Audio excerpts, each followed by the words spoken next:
사랑과 은혜가 풍성하신 아버지 하나님, 하나님의 사랑과 위로가 우리의 마음 가운데 충만하게 있기를 원합니다. 하나님께서 도우시고 인도하시기에 오늘 또 호흡하며 새벽을 깨웁니다. 그리고 응답하시는 그 하나님 앞에 우리의 간구를 기도합니다. 도와주시옵소서. 그래서 믿음 안에 살 때 우리의 마음 가운데 평강이 있게 도와주시고 어떤 환경 가운데 있을지라도 주님을 기뻐하는 우리 모두가 되도록 은혜 허락하여 주옵소서. 예수 그리스도의 이름으로 기도하옵나이다. 아멘. 사사기 1장 1절입니다.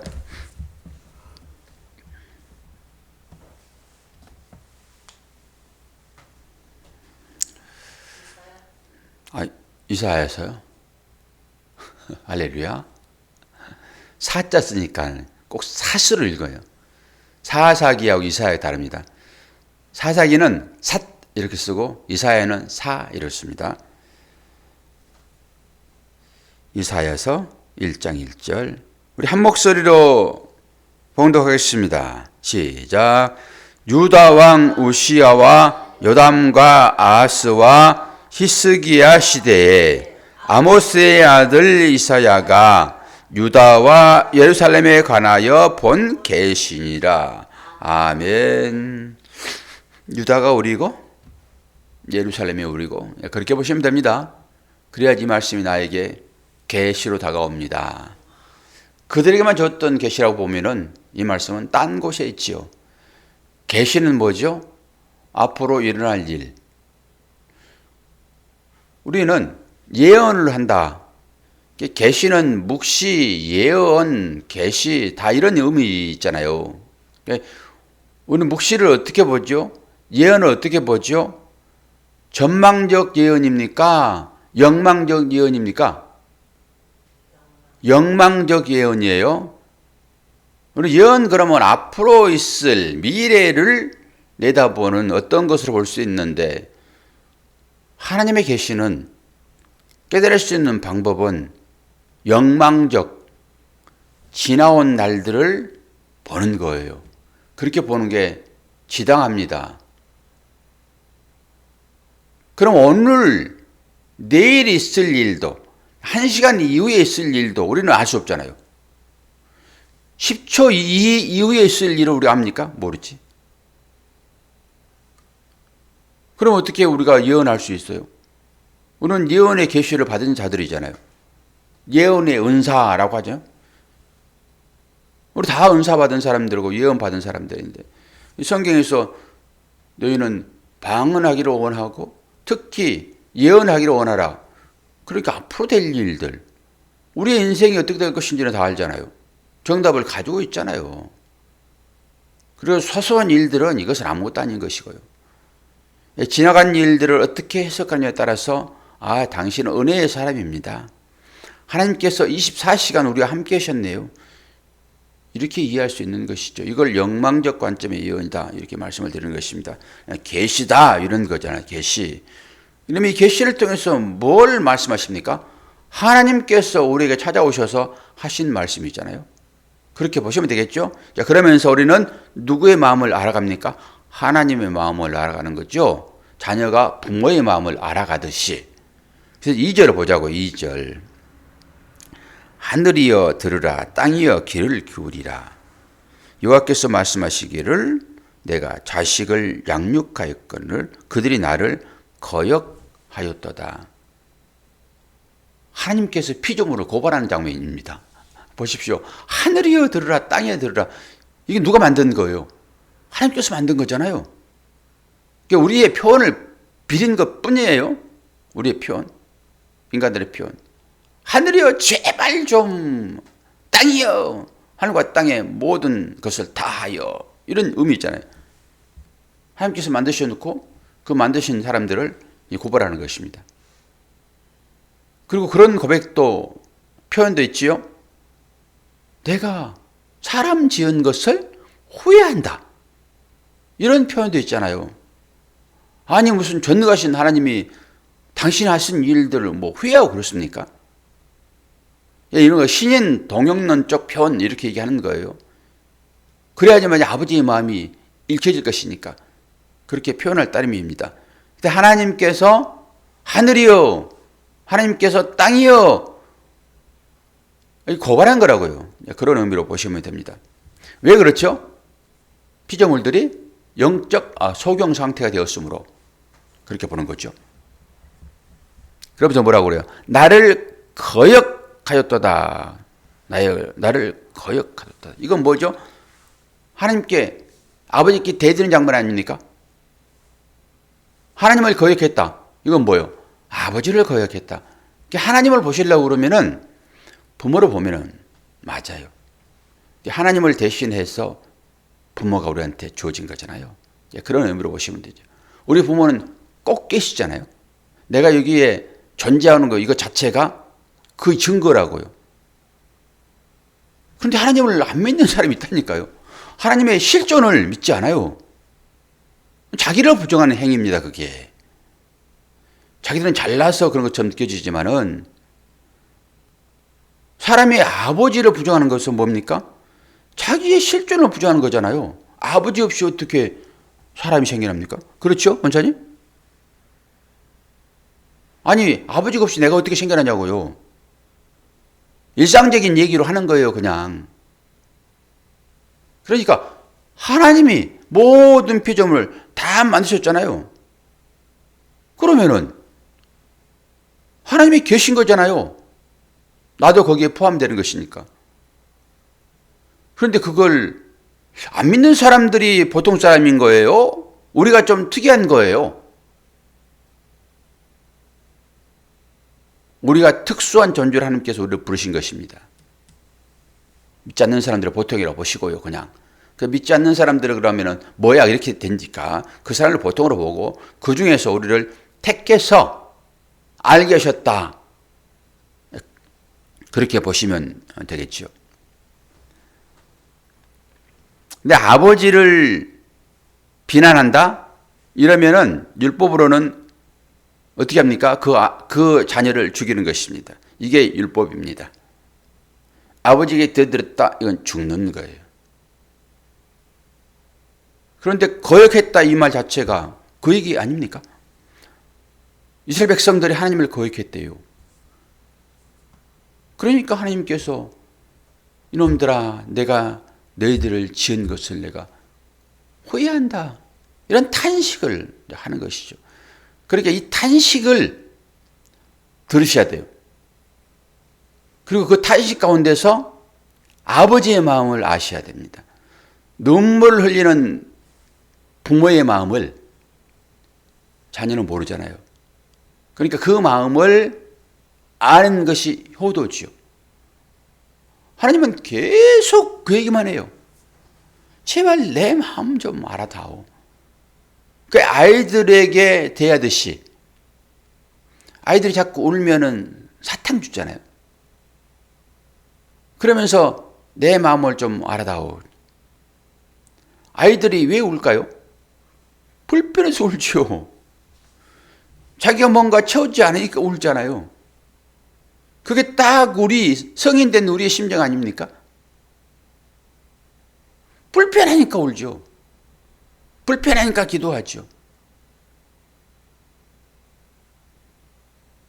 기쁜데도 기도합니까? 그건 하나님의 찬양이겠죠. 당연히. 기쁠 때는 찬양이 나오죠. 힘들고 어렵고 괴로울 때 나오는 것이 기도이겠죠. 찬양만 하고 살면 얼마나 좋겠습니까? 그런데 인생이 그러냐고요. 우리 인생이 무엇인지를 깨닫게 되면요. 왜 하나님께서 우리를 기도의 자리로 몰고 가시는지를 알게 됩니다. 이게 아버지의 마음이죠. 그 아버지의 마음을 아셔야 된다고요. 이 말씀도 그런 거죠. 아니, 거역이라는 이 하나만 단어만 가지고도 수없는 말을 우리가 할 수 있잖아요. 그러면서 내가 죽을 수 있는 자리에서 나를 좀 살려내셨구나, 아버지께서.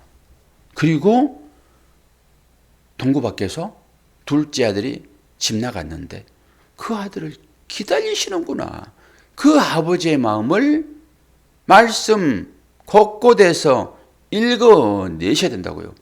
그러면서 그 아버지는 본질적으로 사랑이시라. 그래서 하나님은 사랑이시라. 이런 글을 그 뺑뺑이 돌아가는 그 전광판에 써놓은 거예요. 하나님은 사랑이시라. 교회만 써놓은 것이 아니라 어떤 집에 그 써놨더라고요.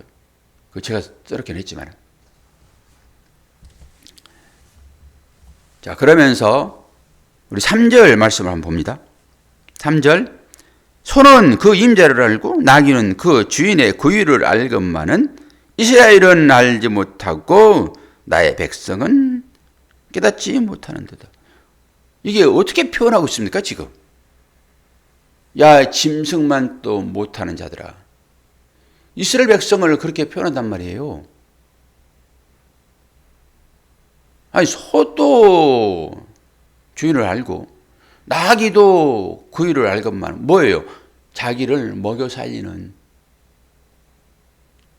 그 주인을 은혜롭게 생각하는데 실제로 너희를 만들고 분초를 따지지 않고 내가 너와 함께하며 너를 살게 하는 창조자 하나님을 너희들이 지금 거역하고 있어. 지금 이 얘기잖아요, 지금. 이게 계시라니까요, 계시. 하나님이 계시. 그러니까 이런 말씀들이 여러분들에게 평상시에 그냥 평소문으로 들리면 좋겠죠. 평안히 들리면 좋습니다. 그건 나쁜 것 아니에요. 근데 사실 아버지의 마음을 알지도 못하고 맨날 떼나 쓰고 그 아버지, 그 부모의 은혜를 알지 못하는 사람들은 이게 찔림이 와야 돼요, 사실. 이 말씀이. 내가 개를 기르는데 개는 나만 오면 그냥 반겨온다. 개는 저기 멀리 내 발소리만 듣고도 나를 문 안에서 기다리고 있다. 근데 이놈아, 너는 지금 어디 하고 있어? 이렇게 들리셔야 한다니까요. 너희들은 내가 오면은 어떤 마음을 가지고 인사할래? 혹시 내가 손에 좀 봉지를 가져오면은 제 아내가 털 당신은 왜 까만 봉지 안 들고 와요? 까만 봉지 안 들고 와요. 저는 수영차 가지고 맨날 다녔으니까 휙 지나고 그러니까 사실 그 살 기회가 별로 없었죠. 근데 이제 걸어 다니니까 가끔 삼겹살 사오죠? 삼겹살도? 환경에 닥치면 다 하는 거예요. 안 한다고 자꾸 야단치면 안 되고요. 그런데 우리가 부모를 생각할 때 어떠냐고. 그래서 부모를 우리한테 준 거니까 부모를 대하는 것이 하나님을 대하듯 이렇게 해야 맞습니다. 부모는 그런 존재라니까요. 그런데 그걸 망각하잖아요. 어쩔 수 없습니다. 우리가 다 그런 상황에 놓여 있기 때문에. 그래서 부모의 마음을 알면은 하나님의 마음을 여러분이 알 수가 있습니다. 그런데 부모님은 언제 돌아가신지 몰라서 깜깜하다고요? 생각해 보십시오. 생각해 보십시오. 어제는 어떤 분이 사진을 찍어 와가지고 자기 아버지의 일을 얘기를 하시더라고요. 제가 옥상 방수공사라니까 이제 그거 빗대서 얘기를 하는 거죠. 옥상에다 사과 나무도 심고 온갖 채소 과일을 다 심어가지고 얼마나 풍성한지. 사과가 주만큼이에요. 주렁주렁 달려있는 사과가. 또 옥상에서 이렇게 되나? 저는 옥상에 걸음을 잘 안 하고 어떻게 이제 돈을 아끼려고 한약 찌꺼기 갖다가 그냥 맨날 붓고 그러니까 열매가 그렇게 잘 안 자랐나 봐요. 그분은 퇴비를 얼마나 사가지고 그냥 뿌리는지. 내가 오면서 그랬어. 야, 실질적으로 따지면은 그 돈 가지고 과일 사 먹지. 사람들이 그런다니까요. 예? 예, 어떤 집인지 모르겠는데, 그래도 옥상이 아주 그렇게 풍성해요. 그리고 아버지 지금도 농사지는가? 그랬더니 아버지 돌아가셨대. 아니 그 장로님 가까운 사람인데 생각해보니까 제가 잊어버리고 있었어요. 돌아가셨더라고요. 보니까. 그런데 그렇게 아버지를 추억하는 거죠. 관계가 그분들은 뭐 너무 좋으니까 추억하는 거죠. 그런 가운데서 우리는 뭘 보라고요? 하나님을 보라고요. 제가 하나님이 나타나심을 뭘로 평가하라고 그랬죠? 여러분들에게 주어지는 삶의 정황들이요. 그거 다 하나님께서 인도하신 거잖아요. 그러니까 그 가운데서 하나님의 마음을 보았느냐. 어제 제가 예를 들어서 말씀을 드렸죠. 그 세멘트가 들떴잖아요. 얼마나 밑에 압력이 강하면은 세멘이 들떠요. 아니 그 철관도 파괴하는 것이니까 얼음이 얼면은 부피가 커지잖아요. 그 팽창이 터진단 말이에요. 그러면서 뭐라고 말씀드렸죠? 이건 삶이다. 이건 삶이야. 이 삶을 통해서 우리가 뭘 깨달아야죠? 하나님께서 함께 하신 그 하나님의 마음을 깨닫는 게 중요하단 말이에요. 그냥 삶이 중요한 것이 아니라 밥이 그런 거라고 말씀드렸잖아요. 밥을 준 것은 여기 이 모든 것이 다 통합되어 있습니다. 우리 삶이. 너희 조상도 알지 못하는 만나를 너에게 준 것은 사람이 떡으로만 사는 것이 아니라 하나님의 입에서 나오는 말씀으로 사는 것이라는 것을 알려주기 위하여 그 밥을 줬다고요. 그러니까 우리 삶이 주어지는 것은 하나님의 마음을 깨닫도록 우리의 삶이 주어졌으니까 삶만 해석해버리면 안 되고, 야, 그 물이 흘러가지고 거기에 얼어서 터졌구나. 그러면 공사 다시 하면 되지. 이걸로 끝내버리는 것이 아니라 하나님을 알지 못하는 사람은 그걸로 끝내잖아요. 그렇지 않아요? 그런데 하나님을 아는 분들은 와, 이 물은 진리인데, 여러분 잘 아시잖아요. 물은 진리인 것을. 물론 홍수, 그 나일강 위에 떠있는 그 갈대상자, 노아의 물 위에 떠있는 방주, 이건 같은 거라고 말씀드렸습니다. 그래서 그것은 저주인 거예요. 물이. 쓰나미가 다 저주 아닙니까?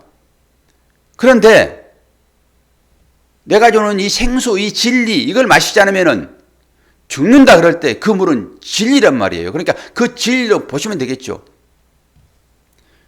이 진리가 흘리지 않으면은, 거기에 고여있으면은 이렇게 터지는구나, 이게. 폭발하는구나. 내 안에서 주의 말씀이 진리 아닙니까?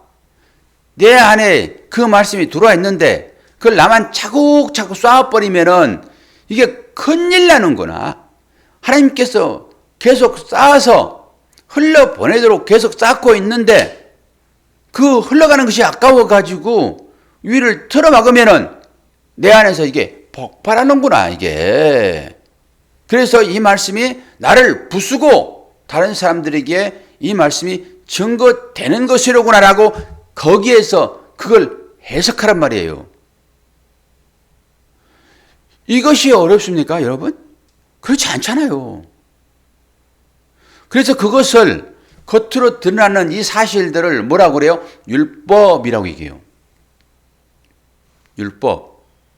그 율법은 굳어진 형체예요, 그게. 굳어져 버린 얼음이요. 율법은. 율법이 사랑입니까? 물론 사랑으로 나와야 되겠죠, 이 율법 자체가. 이 모든 삶이 그렇게 연결돼 가지고 그 일을 통해 가지고 뭐 하라고요? 하나님의 마음을 읽으라고요. 그러면 좋든 싫든 간에 그 가운데서 다 하나님의 마음이 읽혀지잖아요. 좋을 때만 박추는 것이 아니라 나쁜 상황 가운데서도 읽혀지는 거죠. 아니 물이 그렇게 들어가 가지고 터졌다. 이건 나쁜 거잖아요. 여기에 할렐루야 박춘 사람 있어요? 그 수리하려고 하면 돈이 얼마나 들어가는데. 그런데 그 나쁜 걸 통해 가지고 와, 이 진리를 인식했잖아요. 그러면 그것이 결코 나쁜 것이 돼요? 좋은 것이 돼요? 사모님, 그 나쁜 것이 됩니까? 좋은 것이 됩니까? 그게 좋은 것이 되잖아요. 그게. 그러면 실제적으로 우리한테 대인관계에서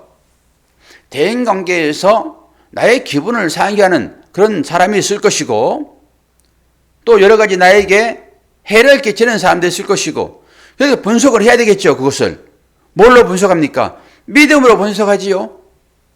그래서 그 믿음으로 분석하게 되면은 그 가운데 하나님이 드러납니까? 안 드러납니까? 드러나잖아요. 하나님이.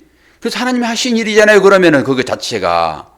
그래서 그것을 나의 선생입니다 라고 얘기하는 거예요. 나를 깨닫게 하신 선생. 나쁜 것일지라도. 나의 선생은 어떻게 되어야 됩니까? 밥 사줘야죠. 선생님. 이걸 보셔야 된다고요. 모든 삶을 가운데서. 그래서 그걸 가지고 감사가 나오는 거예요. 근데 우리는 하나님 평가할 때 어떻게 평가하냐고요. 전부 내 육신의 양식만 되어지는 어떤 것으로 찾아오신 그 하나님을 찬양하잖아요. 반대편으로 찾아오시는 그 하나님을 까맣게 잊어버리잖아요. 이스라엘 백성들이 지금 그랬다라고 하는 거잖아요. 그래서 하나님을 지금 뭐 한다고요? 거역하고 있다고요. 그러면서 30장 9절을 보면은 이 백성은 패역한 백성이요 거짓말하는 자식들이요 여호와의 법을 듣기 싫어하는 자식들이로다 라고 얘기해요. 이사야서에서. 그리고 9절 봐요. 1장 다 끝내버릴 거예요. 빨리. 9절 보면은 만군의 여호와께서 우리를 위하여 생존자를 조금 남겨두지 아니하셨다면 우리가 소돔 같고 고모라 같았으리로다. 여러분이 지금 생존자로 남겨진 자들인 것입니다. 이게 이사야서의 남은 자 사상이라고 하는 거예요. 여러분들이 생존자. 그러면서 뭐라고 얘기합니까? 남겨진 자라고 남겨진 자. 여기서 제가 아침에 어제 새벽에 은혜가 되었는데요. 여러분 신앙 고백을 이제 여기서 한번 해보셔야 돼요. 생존자 그러면 남은 자 이거 남은 자라고도 하기도 하고 뭐 남겨진 자, 뭐 살아남은 자 이렇게 말할 수 있는데 한번 생각해 보세요. 남은 자와 남겨진 자 어떤 뉘앙스가 있습니까? 이 말에 남은 자와 남겨진 자. 예? 그렇죠. 그걸 볼 수 있어야 됩니다. 남은 자 그러면은요, 이게 능동태로 볼 수 있잖아요. 남은 자 그러면은. 그 남겨진 자 그러면 이건 수동태예요. 여러분이 은혜를 이렇게 보셔야 됩니다. 여기에서 이제 그 알미니아누스 감리교하고 달라지는 거예요. 우리하고. 어떻게 해서든지 우리의 힘으로 복을 찾겠다라고 하는 구원에 이르겠다고 하는 것이 여기에 달려있는 거예요. 어디까지 내려가야 됩니까? 하나님 나는 남은 자가 아니라 남겨진 자입니다 까지 내려가셔야 돼요. 그래야 은혜가 되는 거예요. 남은 자다 그러면요 여러분들의 힘과 용기에 의해서 살아남은 자가 되는 거예요. 남겨진 자 그러면은 나는 노력을 아무리 해도 살 수 없는 자였으나 하나님께서 우리에게 공급하심으로 남겨진 자 되었습니다. 라고까지 여러분 내려가셔야 됩니다. 하나님 이걸 기뻐하시는 거예요. 근데 하나님 난 남았어요. 난 내 힘으로 이렇게 남았어요. 그래도 괜찮아요. 하나님은 그것까지도 다 이해하신다니까요. 그런데 정작 성인들은 그 아버지의 마음을 알라고 그러면 아버지가 계속 공급했잖아요. 그래서 지금 살아있잖아요. 너 잘 살았다. 어떻게 그걸 받아 먹었어? 아버지는 그럴 거란 말이에요. 아버지께서 공급하시면서도 어떻게 네가 네 힘으로 그걸 받아 먹었니? 아이고 잘했다. 애기들이 밥 안 먹고 울고 불고 하면서 그럴 때 엄마가 숟가락 가지고 쫓아가잖아요. 제 아내가 그렇게 밥을 먹였으니까. 여러분도 다 그렇게 걔들 키웠잖아요. 어른 같으면 그냥 밥그릇을 뺏어버리죠 그냥. 아이고 이놈이 배가 부르는구먼. 그리고 뺏어버리죠. 근데 애들은 계속 가서 떠먹이잖아요.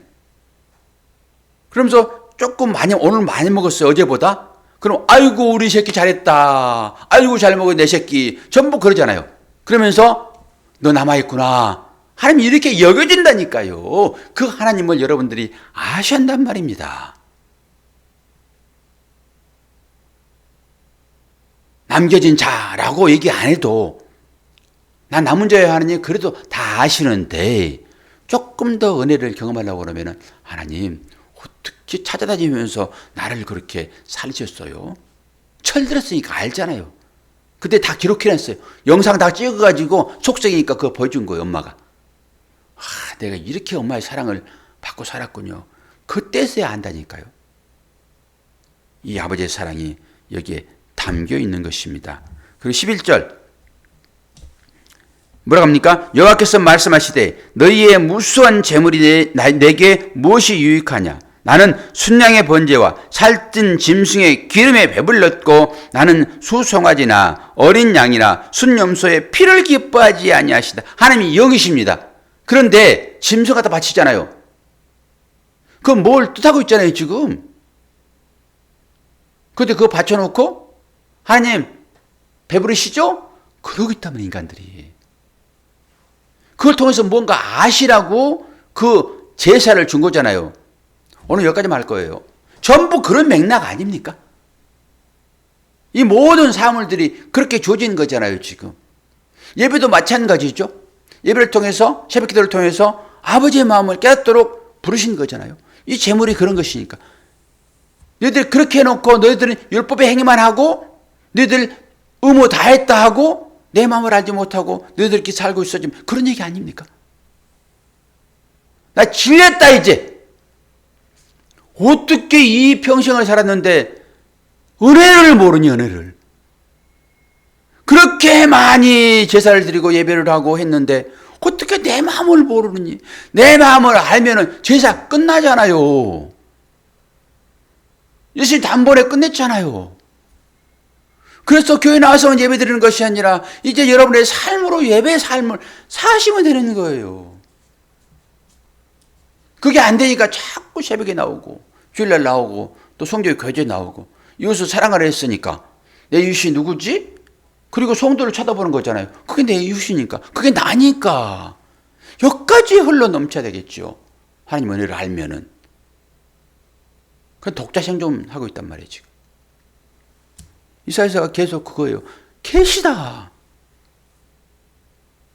아니 계십니까? 이런 거 아니죠? 계시, 묵시. 제발 좀 깨달으라. 나의 마음을 좀 알아다오. 얘기인 거예요. 그렇게 바쁘면은 몰라요 아버지의 마음을. 그래서 조용하게. 어제 제가 얘기해놓고도 피곤해가지고 저는 그냥 잤는데 여러분 5분 동안 묵상해 보셨습니까? 하루의 삶을 해보십시오. 달라집니다. 그 은혜가 오늘 또 새벽을 깨우는 여러분 안에 풍성하기를 축원합니다. 기도하겠습니다. 좋으신 아버지 하나님, 주께서 이 땅에 오셔가지고 하셨던 그 일 가운데 하나가 눈먼 자, 귀먹은 자, 문둥병자를 치유하는 것이었습니다. 우리의 상태가 혹시 그런 자인 것을 본다 하게 되면은 주 앞에 회개로 나가게 도와주시고 그 아버지의 사랑이 오늘 또 얼마나 크게 우리를 이루하고 있는지 보게 하여 주시옵소서. 그 하나님 앞에 오늘 또 산 제사로 나가는 우리 모두가 되도록 도와주시옵소서. 예수 그리스도의 이름으로 기도하옵나이다. 아멘.